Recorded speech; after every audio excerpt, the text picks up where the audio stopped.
வணக்கம் நண்பர்களே. இந்த தமிழ் டேல்ஸ் கிட்ஸ் சேனலுக்கு அன்போடு வரவேற்கிறேன். நான் உங்க நிலா. இன்று உங்களுக்கு ஒரு ரொம்ப அழகான ஒற்றுமை கதை சொல்லப் போறேன். இந்த கதை உங்களுக்கு நிறைய புது உணர்வுகளை கொடுக்கும். வாங்க கதைக்குள்ள போலாமா? ரொம்ப சந்தோஷமா இருக்கும் இந்த கதை. ஒரு ரொம்ப பெரிய காடு. அந்த காட்டோட ராஜா ஒரு பெரிய சிங்கம். அந்த சிங்கத்துக்கு பெயர் ராஜா. ராஜா எப்பவும் தன் வலிமையை பெருமை பேசுவான். இந்த காட்டில என்னை விட வலிமையானவன் யாரும் இல்லைன்னு சொல்லிக்கிட்டே இருப்பான். ஒரு நாள் காலையில ராஜா சிங்கம் தண்ணி குடிக்க ஒரு பெரிய குளத்துக்கு போனான். குளத்துல தண்ணி ரொம்ப தெளிவா இருந்துச்சு. சிங்கம் தன் பெரிய முகத்தை குளத்துல பார்த்து, ஆஹா, நான் தான் காட்டோட ராஜான்னு சிரிச்சான். அப்போ திடீர்னு ஒரு பெரிய காட்டு பன்றி வந்துச்சு. பன்றிக்கு பெயர் பலன். பலன் ரொம்ப வலிமையான பன்றி. அதோட கோல் ரொம்ப கூர்மையா இருந்துச்சு. பலன் குளத்துக்கு வந்து, நான் முதல்ல தண்ணி குடிக்கிறேன்னு சொன்னான். ராஜா சிங்கம் கோபமா, நான் ராஜா, நான் முதல்ல குடிப்பேன்னு கர்ஜிச்சான். இரண்டு பேரும் ஒருத்தர் பார்த்து கோபத்தோட நின்னாங்க. சிங்கம் தன் பெரிய கையலை வளைச்சு பன்றி தன் கோலை தயார் பண்ணுச்சு. சண்டை ஆரம்பமாக போகுது. அப்போ மேலே இருந்து பல கழுகுகள் வட்டமடிக்க ஆரம்பிச்சாங்க. கழுகுகள் ரொம்ப பசிச்சு. இரண்டு பேரும் சண்டை போட்டா ஒரு பெரிய உணவு கிடைக்கும்னு காத்திருந்தாங்க. அவங்க கண்கள்ல பசி தெரிஞ்சது. ராஜா சிங்கம் மேல பார்த்தான். பலன் பன்றியும் மேல பார்த்தான். இரண்டு பேருக்கும் ஒரே நேரத்துல புரிஞ்சுச்சு. நாம சண்டை போட்டா நம்ம விட மேல இருக்கிற இந்த கழுகுகள் தான் லாபம் பார்க்க போறாங்கன்னு சிங்கம் மெதுவா சொன்னான். பலன் பன்றியும் தலையாட்டி, சரி, நாம ஏன் சண்டை போடணும், நாம ஒன்னா தண்ணி குடிக்கலாம்னு சொன்னான். ராஜா சிங்கம் சிரிச்சான். நீ சொன்னது சரி, நாம ஒன்னா இருந்தா யாரும் நம்மை தொட முடியாதுன்னு சொன்னான். இரண்டு பேரும் சேர்ந்து குளத்துல தண்ணி குடிச்சாங்க. கழுகுகள் ஏமாந்து வெறுங்கையோடு பறந்து போச்சு. அதிலிருந்து ராஜா சிங்கமும் பலன் பன்றியும் ரொம்ப நல்ல நண்பர்களா ஆயிட்டாங்க. அவங்க எப்பவும் ஒன்னா சுற்றி, ஒன்னா சாப்பிட்டு, ஒன்னா விளையாடினாங்க. காட்டுல உள்ள மற்ற விலங்குகள் பார்த்து ஒற்றுமைதான் உண்மையான வலிமைன்னு கத்துக்கிட்டாங்க. இந்த கதையிலிருந்து நாம கத்துக்கிறது, சண்டை போட்டால் நம்ம விட வெளியே இருக்கிறவங்க தான் லாபம் பார்க்கறாங்க. ஒற்றுமைதான் உண்மையான வெற்றி. அதனால எப்பவும் ஒற்றுமையாயிருப்போம், நண்பர்களாயிருப்போம். சரியா நண்பர்களே?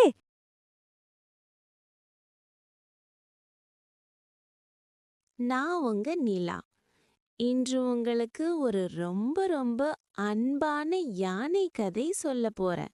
வாங்க கதைக்குள்ள போலாமா? ரொம்ப சந்தோஷமா இருக்கும் இந்த கதை. ஒரு பெரிய காட்டுல ஒரு பெரிய யானை இருந்துச்சு. பேர் அன்பன். அன்பன் ரொம்ப பெருசா இருந்தாலும் இதயம் ரொம்ப சின்னதா மென்மையா இருந்துச்சு. ஆனா காட்டுல இருந்த மற்ற விலங்குகள் அன்பனோட நட்பு வைக்கல. அவங்க இவர் ரொம்ப பெருசா இருக்கான், நம்ம தொந்தரவு பண்ணுவான்னு பயந்தாங்க. சின்ன முயல், குரங்கு, மான் எல்லாம் அன்பன் அருகில வரல. அன்பன் தனியா நின்னு ரொம்ப தனிமையா, ரொம்ப கஷ்டமா இருந்துச்சு. என்னோட யாரும் நட்பு வைக்க மாட்டாங்களான்னு தினமும் வருத்தப்பட்டுச்சு. ஒரு நாள் காட்டுல பெரிய வறட்சி வந்துச்சு. ஆறு வறண்டு போயிடுச்சு. எல்லா விலங்குகளும் தாகத்தால தவிச்சாங்க. சின்ன முயல், குரங்கு, மான் எல்லாம் தண்ணி இல்லாம எப்படி இருக்கன்னு அழுதாங்க. அன்பன் யானை அத தூரத்துல இருந்து பார்த்து இதயம் ரொம்ப கஷ்டமாச்சு. நான் தனியா இருந்தாலும் என் நண்பர்களுக்கு உதவணும்னு நினைச்சுச்சு. அன்பன் பெரிய தும்பிக்கையால மலை மேல இருந்து ஒரு பெரிய கல் தண்ணி ஊற்ற திறந்து விட்டுச்சு. தண்ணி பெரிய ஆறா ஓட ஆரம்பிச்சது. எல்லா விலங்குகளும் சந்தோஷப்பட்டு தண்ணி குடிச்சாங்க. சின்ன முயல் அன்பன் யானையோட அருகில வந்து, நீ ரொம்ப பெருசா இருந்தாலும் உன் அன்பு ரொம்ப சின்னதா இதயத்துல இருக்குன்னு சொன்னது. குரங்கு சொன்னது, உன் உதவி எங்கள காப்பாத்துச்சு. மான் சொன்னது, இனிமே நாங்க உன்னோட நண்பர்கள். அதிலிருந்து காட்டுல எல்லா விலங்குகளும் அன்பன் யானைய அன்பு யானைன்னு அழைக்க ஆரம்பிச்சாங்க. அன்பன் எப்பவும் சிரிச்சுக்கிட்டே அன்போட உதவி செய்தா அன்பு பெருகி திரும்ப வரும்னு சொல்லும்.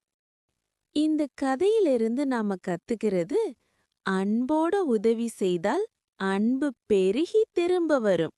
சின்ன உதவியா இருந்தாலும் அன்போட செய்தா போதும். அதனால எப்பவும் அன்போட இருப்போம், உதவி செய்வோம். சரியா நண்பர்களே?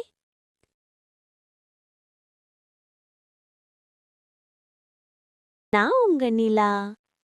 இன்று உங்களுக்கு ஒரு ரொம்ப ரொம்ப வேடிக்கையான கரடி கதை சொல்ல போறேன். வாங்க கதைக்குள்ள போலாமா? ரொம்ப சந்தோஷமா இருக்கும் இந்த கதை. ஒரு பசுமையான காட்டில் ஒரு பெரிய கரடி இருந்துச்சு. பேர் குறும்பு. குறும்பு ரொம்ப கியூட் கரடி. ஆனா ரொம்ப குறும்பு பண்ணும். அது எப்பவும் புதிர் போடும், புதிர் விடும், எல்லாரையும் குழப்பும். ஒரு நாள் குறும்பு ஒரு பெரிய புதிர் போட்டுச்சு. என்னது மரமா இருக்கும், ஆனா இலை இல்லை, கிளை இல்லை, பழமில்லை, ஆனா எல்லாரும் அதை பார்க்க வருவாங்கன்னு கேட்டுச்சு. முயல் யோசிச்சு, மரமா, ஆனா இலை இல்லை, நான் தெரியலன்னு சொன்னுச்சு. குரங்கு, அது ஒரு பெரிய மரமாயிருக்கும்னு சொன்னா. மான், அது ஒரு பழமரமாயிருக்கும்னு சொன்னுச்சு. எல்லாரும் யோசிச்சு யோசிச்சு குழம்பினாங்க. குறும்பு சிரிச்சு, நீங்க எல்லாரும் தப்பு, பதில் சொல்றேன். அது ஒரு காட்டு மரம் இல்லை, அது ஒரு காட்டுப் பள்ளின்னு சொன்னுச்சு. எல்லாரும், ஏய், இது புதிரா இல்லை குழப்பமான்னு சிரிச்சாங்க. ஆனா குறும்பு சொன்னுச்சு, நான் புதிர் போட்டது தப்பு. ஆனா இப்போ நீங்க எல்லாரும் சிரிச்சீங்க. சிரிப்புதான் முக்கியம். பிறகு குறும்பு ஒரு நல்ல புதிர் போட்டுச்சு.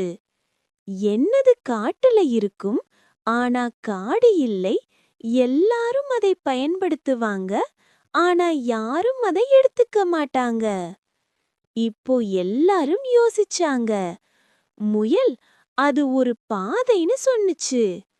குரங்கு, அது ஒரு ஆறுன்னு சொன்னா. கடைசியா மான் சொன்னுச்சு, அது ஒரு நிழல்னு. குறும்பு சிரிச்சு, சரியா, நிழல்தான். நாம எல்லாரும் அதை பயன்படுத்துறோம், ஆனா யாரும் அதை எடுத்துக்க மாட்டோம். எல்லாரும் ரொம்ப சிரிச்சாங்க. குறும்பு சொன்னுச்சு, நான் புதிர் போட்டு தப்பு பண்ணினேன். ஆனா இப்போ நான் புதிர் போட்டு உங்கள சிரிக்க வச்சேன். இனிமே நான் நல்ல புதிர்கள் போடுவேன். நீங்க எல்லாரும் என்னோடு சிரிப்போம். அதிலிருந்து காட்டுல எப்பவும் சிரிப்பும் புதிரும் கலந்து இருந்துச்சு.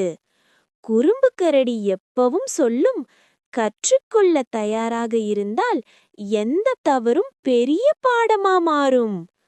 இந்த கதையிலிருந்து நாம கத்துக்கிறது, கற்றுக்கொள்ள தயாராக இருந்தால் எந்த தவறும் பெரிய பாடமா மாறும். தப்பு பண்ணினாலும் அதை பாடமா எடுத்துக்கிட்டா போதும். அதனால எப்பவும் கற்றுக்கொள்ள தயாரா இருப்போம். சரியா நண்பர்களே?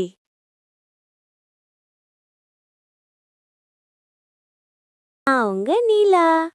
இன்று ஒரு ரொம்ப உணர்ச்சிகரமான மனதை தொடும் நட்பு கதை சொல்ல போறேன். வாங்க கதைக்குள்ள போலாமா? ஒரு சின்ன கிராமத்துல 8 வயசு சின்ன பையன் ராஜா வாழ்ந்தான். ராஜாவுக்கு ஒரு சின்ன குட்டி நாய் இருந்துச்சு. பெயர் பப்பி. பப்பி ரொம்ப உண்மையானது. ராஜா எங்க போனாலும் பப்பி அவனோட ஓடும். ராஜா பள்ளிக்கு போனாலும் வீட்டுக்கு வந்தாலும் பப்பி எப்பவும் அவன் காலடியிலேயே இருக்கும். ராஜா பப்பிய ரொம்ப நேசிச்சான். நீதான் என் சிறந்த நண்பன்னு சொல்லி தினமும் தலைய தடவி விடுவான். ஒரு பெரிய பொங்கல் திருவிழா நாள் கிராமத்துல ரொம்ப கூட்டம். சந்தை, சுற்றுலா, பலூன், ஊஞ்சல், இனிப்பு கடைகள் எல்லாம் நிறைஞ்சிருந்துச்சு. ராஜா அம்மாவோட சந்தைக்கு போனான். பப்பியும் அவனோட வந்துச்சு. அங்க பலூன் வாங்கினா, ஊஞ்சலில் ஏறினா, இனிப்பு சாப்பிட்டான். ரொம்ப சந்தோஷமா இருந்தான். ஆனா திடீர்னு ஒரு பெரிய கூட்டத்துல ராஜா அம்மாவை பார்க்க முடியல. அவன் தனியா நின்னு பயந்து போயிட்டான். அம்மா, அம்மா எங்கேன்னு சின்ன குரல்ல கத்துனான். கண்ணுல கண்ணீர் வந்துச்சு. கூட்டம் ரொம்ப பெருசா இருந்துச்சு. அவன் தொலைஞ்சு போன மாதிரி ஆயி போயிட்டான். அப்போ பப்பி வேகமா அவன் பக்கம் ஓடி வந்துச்சு. ராஜா பப்பிய பார்த்து, பப்பி, நான் அம்மாவை தேடுறேன்னு அழுதான். பப்பி ராஜாவோட கைய நாக்கால நக்கி, பயப்படாதேன்னு சொல்ற மாதிரி வாலை ஆட்டுச்சு. ராஜா தன் அம்மாவை கண்டுபிடிப்பாரா இல்லையா? வாருங்கள், என்ன நடக்கிறது என்று பார்ப்போம். ராஜா பப்பிய நம்பி அதோட பின்னால நடந்தான். பப்பி மூக்க மண்ணு மேல வச்சு மோந்து அம்மாவோட வாசனைய தேடி சரியான பாதைய கண்டுபிடிச்சு.